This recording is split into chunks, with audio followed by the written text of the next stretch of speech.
Welcome to Kranti recipes. అందరికీ happy Ugadi అండి. ఉగాది శుభాకాంక్షలు.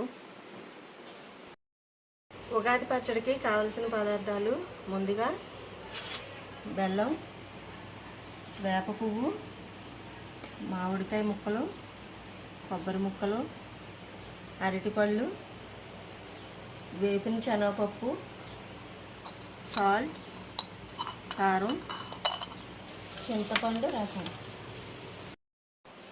ఉగాది పచ్చడికి కావలసిన పదార్థాలండి ఇవన్నీ. ముందుగా చింతపండు రసం తీసుకోవాలి. తర్వాత మామిడికాయ ముక్కలు ఎలా తురుముకోవాలి. తర్వాత కొబ్బరి ముక్కలు ఎలా తురుముకోవాలి. వేప పువ్వు, బెల్లం, వేపిన శనగపప్పు, అరటిపళ్ళు, సాల్ట్, కారం. తయారు చేసే విధానం: ముందుగా అరటిపళ్ళు తీసుకొని